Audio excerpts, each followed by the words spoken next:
নমস্কার দর্শক বন্ধুরা, আজ আলোচনা করতে চলেছি কন্যা রাশি এবং কন্যা লগ্নের জাতক ও জাতিকাদের জন্য 17 জুন থেকে 21 জুন পর্যন্ত এই 5 দিনে আপনাদের সময় কেমন হতে চলেছে। জ্যোতিষশাস্ত্রের গোচর বা গ্রহের ট্রানজিট আমাদের জীবনে প্রতিদিনের এনার্জি বা শক্তিকে দারুণভাবে প্রভাবিত করে থাকে। এই নির্দিষ্ট 5 দিনে চন্দ্রের একটি অত্যন্ত তাৎপর্যপূর্ণ গোচর আমরা লক্ষ্য করতে চলেছি। এছাড়া এই সময় চন্দ্র আপনাদের একাদশ ভাব অর্থাৎ কর্কট রাশি থেকে দ্বাদশ ভাব অর্থাৎ সিংহ রাশিতে প্রবেশ করবে। চন্দ্রের এই একাদশ থেকে দ্বাদশ ভাবের যাত্রা আপনাদের জীবনে লাভ, ইচ্ছা পূরণ থেকে শুরু করে হঠাৎ খরচ এবং কিছু আধ্যাত্মিক বা মানসিক পরিবর্তনের একটা দারুণ মিশ্রণ তৈরি হতে দেখা যাচ্ছে। তবে মূল আলোচনা যাওয়ার আগে আপনাদের কাছে একটি বিশেষ অনুরোধ, সম্পূর্ণ ভিডিওটি স্কিপ না করে শেষ পর্যন্ত দেখতে থাকুন, কারণ প্রত্যেকটি তথ্য আপনাদের জীবনের সাথে মিলিয়ে নেওয়ার মতন হতে চলেছে। আর ভিডিওটি ভালো লাগলে অবশ্যই লাইক করবেন এবং কমেন্টে জয় শ্রীকৃষ্ণ, রাধে রাধে বা ওম নমঃ শিবায় বা আপনাদের ইষ্ট দেবতার নাম অবশ্যই লিখে যাবেন। তো চলুন এবার যাওয়া যাক মূল আলোচনায়।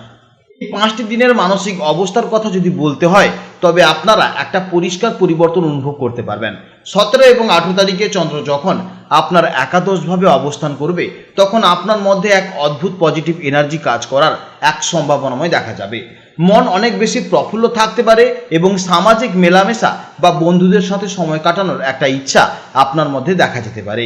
এই সময়টিতে আপনি অনেক বেশি ভবিষ্যৎমুখী থাকবেন এবং নিজের স্বপ্নগুলো পূরণের ব্যাপারে বেশি আশাবাদী অনুভব করতে পারেন। তবে 19 তারিখের পর চন্দ্র যখন আপনার দ্বাদশ ভাব অর্থাৎ সিংহ রাশিতে প্রবেশ করবে, তখন আপনার মানসিকতায় কিছুটা অন্তর্মুখী বা ইন্ট্রোভার্ট হওয়ার প্রবণতা দেখা যেতে পারে। এই সময় একটু একাকিত্ব বা নিজের সাথে একা সময় কাটানোর ইচ্ছা প্রবল হতে পারে। কন্যা রাশির জাতক ও জাতিকারা এমনিতেই একটু বেশি চিন্তা বা ওভার থিঙ্কিং করে থাকেন, আর দ্বাদশে চন্দ্রের প্রভাবে এই 3 দিনে আপনার মনের অকারণে কিছুটা নেগেটিভ চিন্তা বা অজানা একটা ভয় কিন্তু কাজ করার সম্ভাবনাময় রয়েছে। তবে এটি সম্পূর্ণ সাময়িক, তাই এই সময়টিতে মনকে শান্ত রাখার চেষ্টা করাটা আপনার জন্য অত্যন্ত জরুরি। এরপরে জানবো কর্মজীবনের সম্পর্কে। কর্মজীবন বা কেরিয়ারের দিক থেকে এই 5টি দিন আপনাদের জন্য অত্যন্ত ঘটনাবহুল এবং গুরুত্বপূর্ণ হতে চলেছে। কর্মক্ষেত্রের সার্বিক পরিবেশ অনুযায়ী 17 এবং 18 তারিখ বেশ অনুকূল থাকার সম্ভাবনা রয়েছে। অফিসে সহকর্মীদের সাহায্য পাওয়ার যোগ তৈরি দেখা যাচ্ছে এবং আপনার আটকে থাকা কোনো প্রজেক্ট এই সময় অনেকটা গতি ফিরতে পারে। তবে 19 তারিখের পর থেকে অফিসের কোনো প্রকার গোপন শত্রুতা বা পলিটিক্স থেকে একটু সাবধানে অবশ্যই থাকবেন। এছাড়া যারা IT, software engineering, digital marketing, social media management এবং মাল্টিন্যাশনাল কোম্পানিতে কাজ করছেন, তাদের জন্য এই সময়টি খুব ভালো কোনো খবর আনার সম্ভাবনাময় রয়েছে।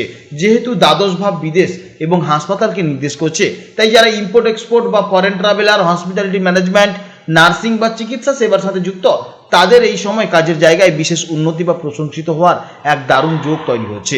এছাড়া টিচিং বা শিক্ষকতার সাথে যুক্ত মানুষদের সাথে সময়টা বেশ সম্মানজনক হতে পারে। অন্যদিকে যারা সরাসরি ফিনান্স, ব্যাংকিং, অ্যাকাউন্টেন্সি বা প্রতিদিনের ক্যাশ লেনদেনের কাজ করেন, তাদের জন্য 19 থেকে 21 তারিখের মধ্যে খুব সতর্ক থাকতে হবে। ছোট একটি হিসাব নিকেশের ভুল বড় সমস্যা হওয়ার একটা কিন্তু সম্ভাবনাময় দেখা যাচ্ছে। ব্যবসায়ীদের জন্য প্রথম 2 দিন অর্থাৎ একাদশে যখন চন্দ্রের প্রভাব থাকবে, তখন কিন্তু একটা প্রবল লাভের সম্ভাবনাময় দেখতে পাওয়া যাচ্ছে। পুরনো কোনো ক্লায়েন্ট আবারও ফিরে আসার একটি সম্ভাবনাময় রয়েছে। তাছাড়া এই সময় যারা কাপড়ের ব্যবসা, ফ্যাশন, বুটিক, কসমেটিক এবং খাবারের ব্যবসা যেমন রেস্টুরেন্ট বা ক্যাটারিংয়ের ব্যবসার সাথে যুক্ত, তাদের বিক্রি বাট্টা বেশ ভালো চলবে। এছাড়া অনলাইন ভিত্তিক ব্যবসা বা বিদেশি কোনো পণ্যের ব্যবসায় ভালো মার্জিন পাওয়ারও একটা আশা করা যাচ্ছে। এই মুহূর্তে লোহা, হার্ডওয়্যার, বড় কোনো কনস্ট্রাকশন কাজ বা প্রমোটিংয়ের ব্যবসায় নতুন কোনো বড় কোনো বিনিয়োগ না করাই হবে আপনার জন্য বুদ্ধিমানের কাজ। এছাড়া যারা শেয়ার বাজার কিংবা এমন কোনো জায়গাতে টাকা ইনভেস্টমেন্ট করছেন, অবশ্যই কিন্তু বড় ঝুঁকি নেওয়ার একটা সম্ভাবনাময় দেখা যাচ্ছে। তাই অবশ্যই কোনো ঝুঁকি না নিয়ে কিন্তু আপনি যদি কোনো কনসালটেন্সির সাথে কনসালটেন্ট করে অবশ্যই কিন্তু ইনভেস্ট করেন, তাহলে সেখানে কিন্তু আপনি ঠিকঠাক থাকতে পারবেন। তা না হলে কিন্তু অকারণে আপনি এই সময় ইনভেস্ট একদমই করতে যাবেন না।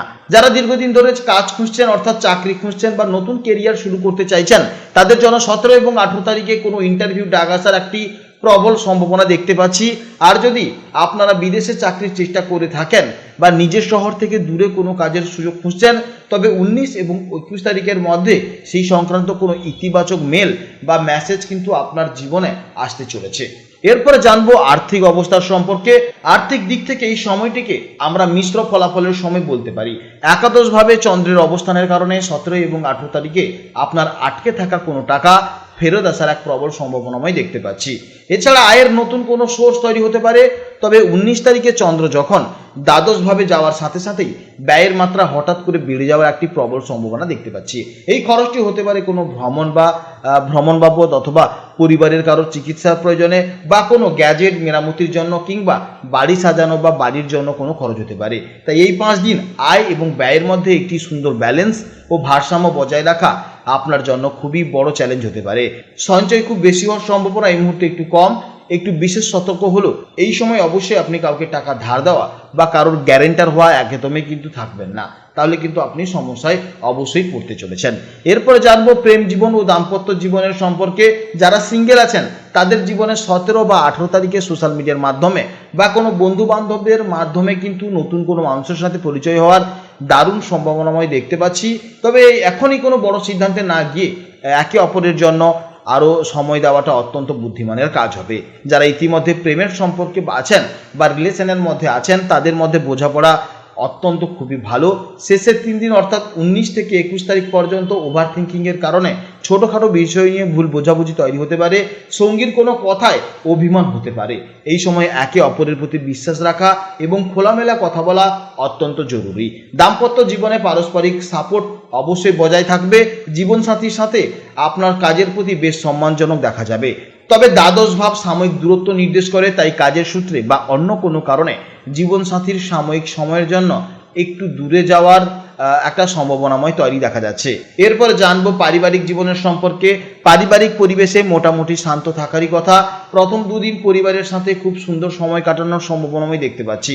তবে 19 তারিখের পর থেকে পরিবারের কোনো বয়স্ক সদস্য, বিশেষ করে বাবার বা মায়ের স্বাস্থ্য নিয়ে একটু অবশ্যই উদ্বেগ তৈরি হতে পারে। তাদের রুটিন চেক আপ এবং ওষুধের দিকে একটু নজর রাখতে হবে আপনাকে। এছাড়া বাড়ির ভেতরের সার্বিক পরিবেশ পজিটিভিটি রাখার জন্য এই সময় বাড়িতে একটু আধ্যাত্মিক পরিবেশ বা নিয়মিত সন্ধ্যা প্রদীপ জ্বালানোর অভ্যাস কিন্তু অবশ্যই থাকলে অত্যন্ত ভালো ফল দেবে। এর সঙ্গে সঙ্গে জানবো এই সময় শিক্ষা জীবনের সম্পর্কে। ছাত্রছাত্রীদের জন্য এই সময়টি বেশ সম্ভাবনাময় হতে চলেছে। বিশেষ করে যারা গবেষণা, পিএইচডি বা উচ্চশিক্ষার সাথে যুক্ত তাদের জন্য এই 19 তারিখ থেকে 21 তারিখ পর্যন্ত আপনাদের কিন্তু ভালো কনস্ট্রাকশন বা মনোযোগ পাওয়ার একটা ভালো সম্ভাবনাময় দেখতে পাচ্ছি। তবে স্কুল বা কলেজের সাধারণ ছাত্রছাত্রীদের ক্ষেত্রে শেষের 3 দিনে পড়াশোনায় কিছুটা অমনোযোগী বা মোবাইল অথবা সোশ্যাল মিডিয়ার প্রতি একটা আসক্তি দেখা যাচ্ছে। তাই অবশ্যই এই সমস্ত আসক্তি যেন না হয় সেদিকে আপনাকে খেয়াল রাখতে হবে। এছাড়া যারা সামনেই কোনো প্রতিযোগিতামূলক পরীক্ষা কিংবা সরকারি চাকরির জন্য পরীক্ষা প্রস্তুতি নিচ্ছেন তাদের জন্য প্রথম 2 দিন মক টেস্ট বা নতুন কিছু শেখার জন্য অত্যন্ত শুভ হতে পারে। বিদেশ যাত্রার মাধ্যমে শিক্ষার কোনো যারা সুযোগ খুঁজছেন তাদের জন্য ভিসা বা অ্যাডমিশন সংক্রান্ত কোনো সুখবর আসার প্রবল সম্ভাবনাময় দেখতে পাচ্ছি। এরপরে জানবো যে স্বাস্থ্য জীবনের সম্পর্কে। কন্যা রাশির জাতক ও জাতিকাদের স্বাস্থ্য নিয়ে এই সময়টি একটু বিশেষ সচেতনতা হওয়া অত্যন্ত প্রয়োজন। এছাড়া 17 এবং 18 তারিখে শারীরিক দিক থেকে বেশ চনমনে বোধ করলেও 19 তারিখে চন্দ্র যখন দ্বাদশভাবে প্রবেশ করবে তখন ঘুমের সামান্য সমস্যা বা ইনসোমেনিয়া দেখা যেতে পারে। এছাড়া অতিরিক্ত চিন্তা, স্ট্রেসের কারণে স্নায়ুর দুর্বলতা বা নার্ভের কোনো সমস্যায় একটু আপনি ভুগতে পারেন। তার সঙ্গে সঙ্গে অনিদ্রাজনিত সমস্যার কারণেও কিন্তু আপনি ভুগতে পারেন। কন্যা রাশির জাতক ও জাতিকারা সাধারণত হজম বা ডাইজেস্টিভ সিস্টেম একটু সংবেদনশীল হয়। এই সময় বাইরের অতিরিক্ত তেল মশলাযুক্ত খাবার একদমই খাবেন না। পেটের সমস্যা বা লিভারের যে কোনো সমস্যা দেখা দেওয়ার তাহলে কিন্তু প্রবল সম্ভাবনাময় দেখা যাবে। এছাড়া একটানা কোনো বসে কাজ করার জন্য ঘাড় বা পিঠের পেশিতে ব্যথার মতন সমস্যা হওয়ার একটি সম্ভাবনাময় দেখতে পাচ্ছি। তাই পর্যাপ্ত পরিমাণে অবশ্যই জল খাওয়া উচিত এবং যোগব্যায়াম করা এবং নিজের চোখের যত্ন নেওয়া অত্যন্ত আপনার জন্যই উচিত হবে। এই সময় যদি আপনারা কয়েকটি কাজ অবশ্যই করেন বাড়িতে থেকে তাহলে কিন্তু জীবনে অনেকটা উন্নতি হতে পারবেন। কারণ এই সময় আপনার মনকে শান্ত থাকতে হবে। যেহেতু এই সময় আপনার ওভার থিঙ্কিং বা অতিরিক্ত চিন্তা করার একটা প্রবণতা দেখতে পাচ্ছি, তাই প্রতিদিন সকালে অন্তত 10 মিনিট মেডিটেশন বা ধ্যান করার চেষ্টা করুন। এছাড়া রাতে ঘুমোতে যাওয়ার আগে একটু হালকা গরম জলে যদি আপনি স্নান করে হাত পা ধুয়ে ঘুমাতে যান তাহলে ঘুমের সমস্যা থেকে অনেকটা মুক্তি পেতে পারেন। এই সময় চন্দ্রকে স্ট্রং করতে গেলে অবশ্যই কিন্তু উপর গ্লাসে জল খেতে হবে, তাহলে কিন্তু চন্দ্র অনেকটাই স্ট্রং হয়ে যাবে। এছাড়া 19 থেকে 21 তারিখের মধ্যে রাস্তার কোনো কুকুরকে বিস্কুট বা খাওয়াতে পারেন অথবা কোনো গরিব দুঃখী মানুষকে কিছু দান করতে পারেন। এতে কিন্তু দ্বাদশভাবে চন্দ্রের যে নেতিবাচক প্রভাব অনেকটা খণ্ডিত হতে পারে। ভিডিওটি সম্পূর্ণ দেখার জন্য আপনাদেরকে অসংখ্য ধন্যবাদ জানাই।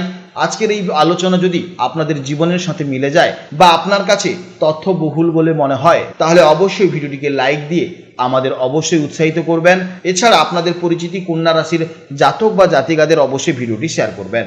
আর আমাদের চ্যানেলে নতুন হয়ে থাকলে অবশ্যই চ্যানেলটিকে সাবস্ক্রাইব করুন এবং পাশের বেল আইকনটি প্রেস করুন। আপনারা ভালো থাকবেন, সাবধান থাকবেন এবং সুস্থ থাকবেন।